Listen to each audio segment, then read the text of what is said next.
Welcome back. I still have the roses. Let's see, I'll show you. Look at how pretty they are. I just followed my intuition to buy them today. It was the weirdest thing. I literally had to go back by the grocery store today just to get the roses. And I'd gone to the grocery store yesterday and there's nothing in the grocery store right now. So I didn't know they were part of our chapter, our last chapter. Let's see if they continue. All right. Welcome back. Thank you for joining me. You must be following your intuition to be here as well, or your parents are. It's a wonderful opportunity to stop and be present with this story. It gives you so much more than you'd think. Anyway, my name is Dr. Cheryl Meier. Anyway, all my information ought to be underneath this. We're in chapter 17, springtime. Oh, that's so funny. Because I felt like I needed to wear my pink shirt today, and that's like spring, but I felt like I would blend in with the wall. But anyway, I did not know why I had to wear a pink shirt. All right. The spring, so dear to all creatures, young and old, came at last, and before the first few days of it had gone, the king rode through its budding valleys to see his little daughter. He had been in a distant part of his dominions all the winter, for he was not in the habit of stopping in one great city or of visiting only his favorite country houses. But he moved from place to place, that all his people might know him. Wherever he journeyed, he kept a constant lookout for the ablest and best men to put into office, and wherever he found himself mistaken, and those he had appointed incapable or unjust, he removed them at once.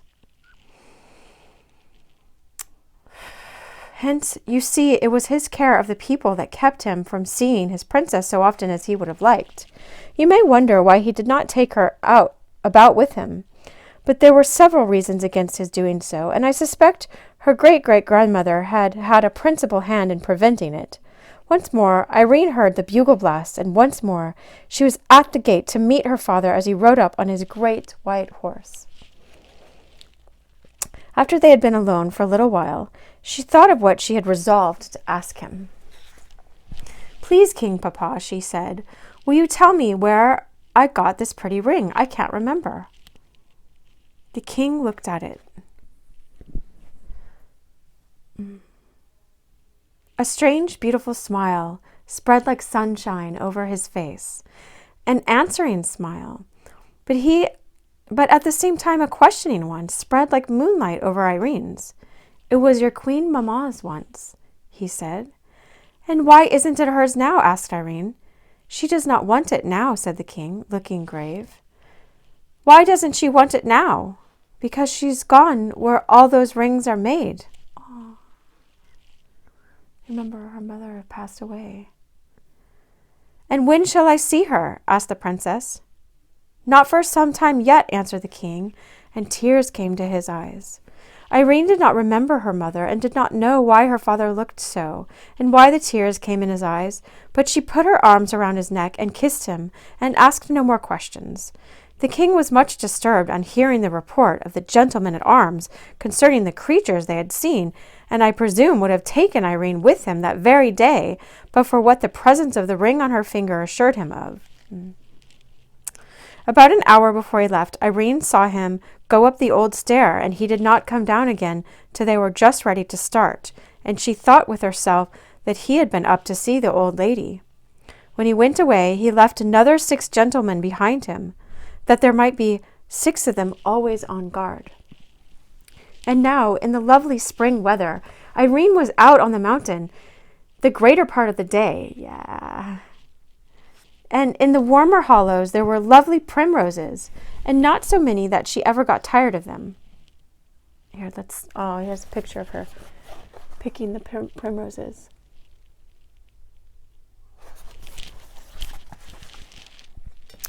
As often as she saw a new one opening in the eye of the light in the blind earth, she would clasp her hands with gladness, and unlike some children I know, instead of pulling it, I know, I felt bad actually that these were picked. They're so pretty though. Instead of pulling it, would touch it as tenderly as if it had been a new baby, and having made its acquaintance, would leave it happy as she found it. She treated the plants on which they grew like birds' nests. Every fresh flower was like a new little bird to her. She would pay visits to all the flower nests she knew, remembering each by itself. She would go down on her hands and knees beside one and say, "Good morning. Are you all smelling very sweet this morning? Goodbye." And then she would go to another nest and say the same. It was a favorite amusement with her. There were many flowers up and down, and she loved them all, but the primroses were her favorites. "They're not too shy, and they're not a bit forward," she would say to Ludi. Aww. There were goats, too, about over the mountain, and when the little kids came, she was as pleased with them as with the flowers. The goats belonged to the miners mostly, a few of them to Curdy's mother. But there were a good many wild ones that seemed to belong to nobody. These the goblins counted theirs, and it was upon them partly that they lived. They set snares and dug pits for them, and did not scruple to take what tame ones happened to be caught. But they did not try to steal them in any other manner, because they were afraid of the dogs the hill people kept to watch them. For the knowing dogs always tried to bite their feet. But the goblins had a kind of sheep of their own, very queer creatures, which they drove out to feed at night, and the other goblin creatures were wise enough to keep good watch over them, for they knew they should have their bones by and by.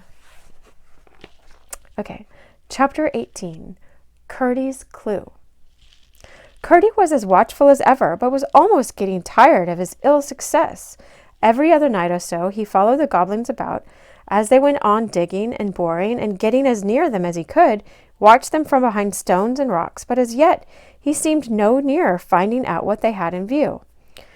As at first, he always kept hold of the end of his string, while his pickaxe, left just outside the hole by which he entered the goblin's country from the mine, continued to serve as an anchor and hold fast the other end. The goblins, hearing no more noise in the quarter, had ceased to apprehend an immediate invasion, and kept no watch. One night, after dodging about and listening till he was nearly falling asleep with weariness, he began to roll up his ball, for he had resolved to go home to bed. It was not long, however, before he began to feel bewildered. One after another, he passed goblin houses, caves, that is, occupied by goblin families, and at length was sure there were many more than he had passed as he came. He had to use great caution to pass unseen. They lay so close together. Could his string have led him wrong? He still followed, winding it, and still it led him into more thickly populated quarters, until he became quite uneasy, and indeed apprehensive, for although he was not afraid of the cobs, he was afraid of not finding his way out. But what could he do? It was of no use to sit down and wait for the morning. The morning made no difference here. It was all dark, because he was underground, remember? And always dark, and if his string failed him, he was helpless. He might even arrive within a yard of the mine and never know it. Seeing he could do nothing better, he would at last find where the end of his string was, and if possible know how it had come to play him such a trick. He knew the size of the ball, that he was getting pretty near the last of it, when he began to feel a tugging and pulling at it. What could it mean? Turning a sharp corner, he thought he heard strange sounds. Oh no, it's going to be okay. He knew the size of the ball and that he was getting pretty near the last of it. Okay, what could it mean? Turning a sharp corner, he thought he heard strange sounds. These grew as he went on to a scuffling and growling and squeaking, and the noise increased until, turning a second sharp corner, he found himself in the midst of it, and at the same moment tumbled over a wallowing mass, which he knew must be a knot of cob creatures. Cob's creatures. Oh, they're little pets. They're dogs and stuff. Before he could recover his feet, he had caught some great scratches on his face and several severe bites on his legs and arms. But as he scrambled to get up, his hand fell upon his own pickaxe, and before the horrid beast could do him any serious harm, he was laying about with it right and left in the dark. The hideous cries which followed gave him the satisfaction of knowing that he had punished some of them pretty smartly for their rudeness, and by their scampering and their retreating howls he perceived that he had routed them. He stood for a little The roses smell so good again. Anyway, I hope you can, here, I'll put the red one up so you can look at that too. And a white one. There. Ah, lovely. And I lit the guardian angel candle too, just in case it came into the story. I don't know. It just felt like it. Oh, and she's wearing the pink too. Anyway. All right, so he routed them. He stood for a little while, weighing his battle axe in his hand, as if it had been the most precious lump of metal. But indeed, no lump of gold itself could have been so precious at the time as that common tool. Then untied the end of the string from it. He put the ball in his pocket and still stood thinking. It was clear that the Cobb's creatures had found his axe, and between them had carried it off, and so led him he knew not where. But for all his thinking, he could not tell what he ought to do, until suddenly he became aware of a glimmer of light in the distance. Without a moment's hesitation, he set out for it, as fast as the unknown and rugged way would permit. Yet again, turning a corner, led by the dim light, he spied something quite new in his experience of the underground regions, a small, irregular shape of something shining. Going up to it, he found it was a piece of mica, or Muscovy glass, called sheep silver in Scotland, and the light flickered as if from a fire behind it. After trying in vain for some time to discover an entrance to the place where it was burning, he came at length to a small chamber. Oh, and the light flickered as if from a fire behind it. Okay, so after trying in vain for some time to discover an entrance to the place where it was burning, he came at length to a small chamber in which an opening high in the wall revealed a glow beyond. To this opening he managed to scramble up, and then he saw a strange sight. Below sat a little group of goblins around a fire, the smoke of which vanished in the darkness far aloft. The sides of the cave were full of shining minerals like those of the palace hall, and the company was evidently of a superior order, for everyone wore stones about their head or arms or waist, shining dull, gorgeous colors in the light of the fire.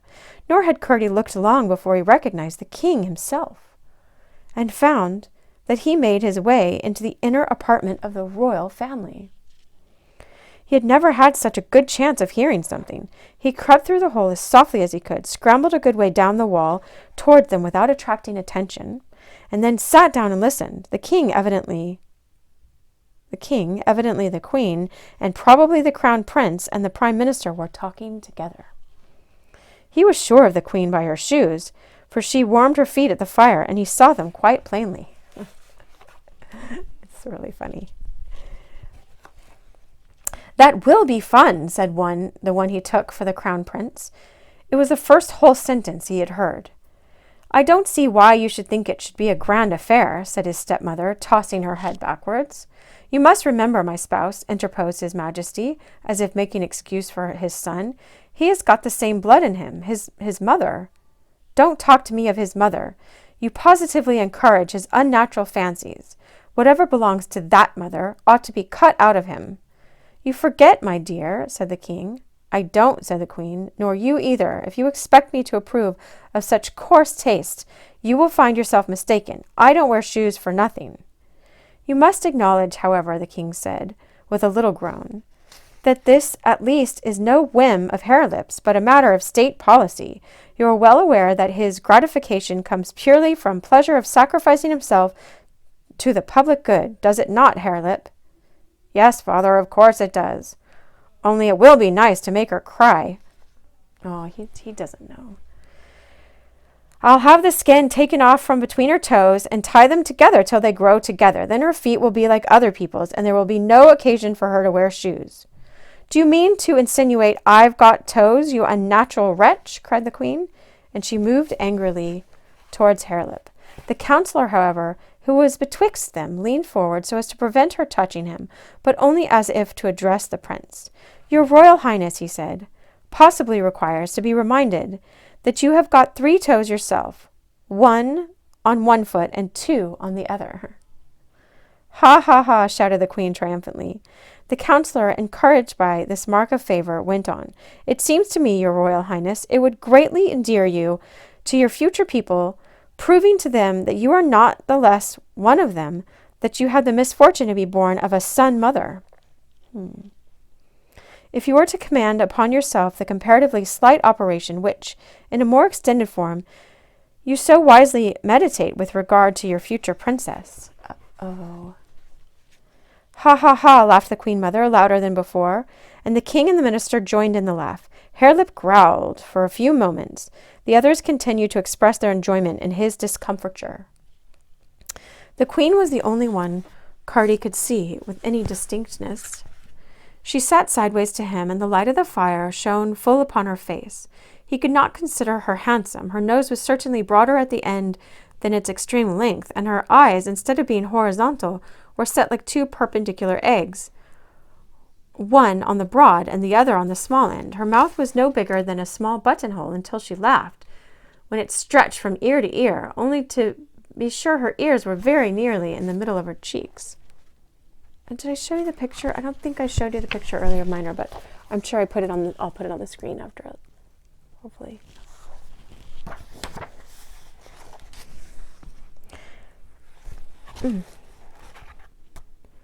Anxious to hear everything they might say, Carty ventured to slide down a smooth part of the rock just under him to a projection below upon which he thought to rest.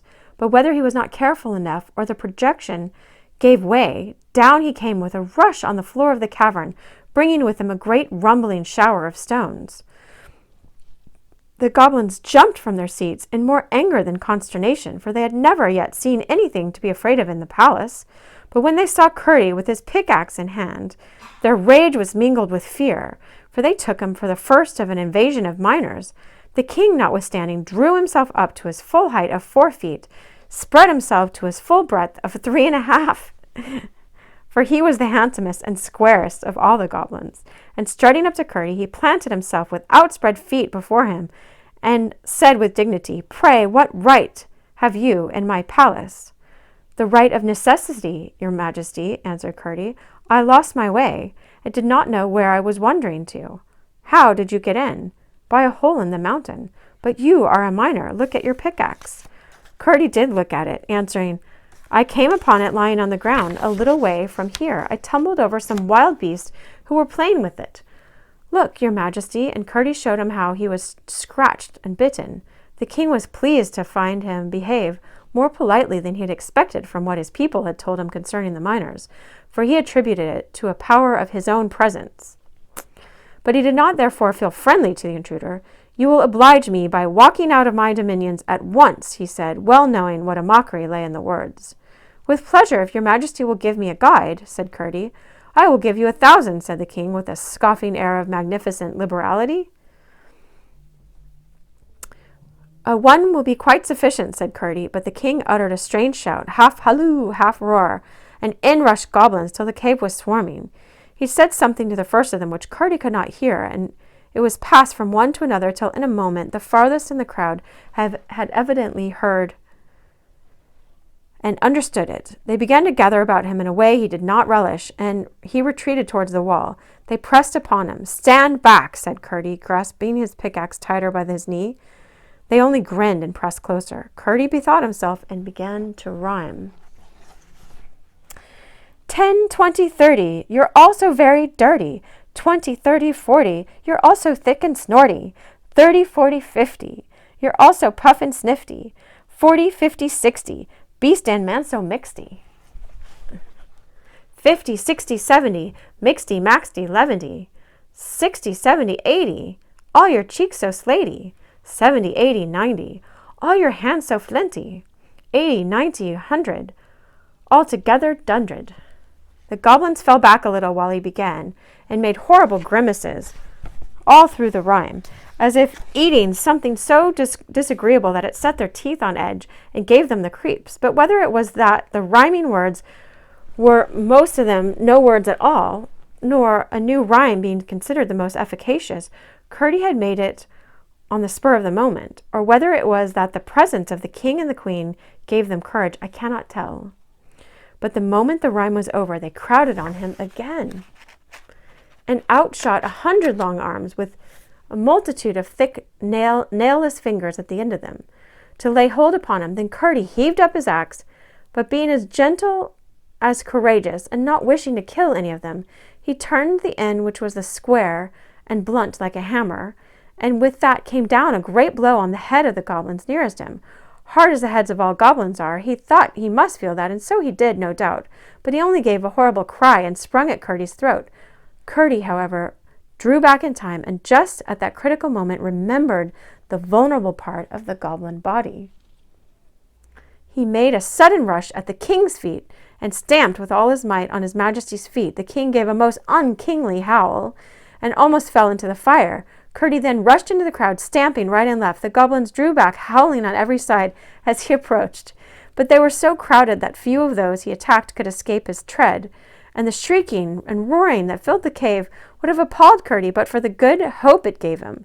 They were tumbling over each other in heaps in their eagerness to rush from the cave, when a new assailant suddenly faced him, the queen, with flaming eyes and expanded nostrils, her hair standing half up from her head, rushing at him. She trusted in her shoes. They were of granite, hollowed like French sabots. Curdy would have endured much rather than hurt a woman, even if she was a goblin, but here was an affair of life and death. Forgetting her shoes, he made a great stamp on one of her feet. But she instantly returned it with very different effect, causing him frightful pain and almost disabling him. His only chance with her would have been to attack the granite shoes with his pickaxe, but before he could think of that, she had caught him up in her arms and was rushing with him across the cave. She dashed him into a hole in the wall with a force that almost stunned him, but although he could not move, he was not too far gone to hear her great cry and the rush of multitudes of soft feet, followed by the sound of something heaped up against the rock, after which came a multitudinous powder of stones falling near him, and at last they had not ceased when he grew very faint, for his head had been badly cut, and at last insensible. When he came to himself, there was perfect silence about him and utter darkness, but for the merest glimmer in one tiny spot. He crawled to it and found that they had heaved a slab against the mouth of the hole, past the edge of which a poor little gleam found its way from the fire. He could not move it a hair's breadth, for they had piled a great heap of stones against it. He crawled back to where he had been lying, in the faint hope of finding his pickaxe, but after a vain search he was at last compelled to acknowledge himself in an evil plight. He sat down and tried to think, but soon fell fast asleep. All right, that's been about 23 minutes for us. So the next chapter is chapter 19, called Goblin Councils. And you'll see what happens. Oh, I don't want to put it down either. All right, much love.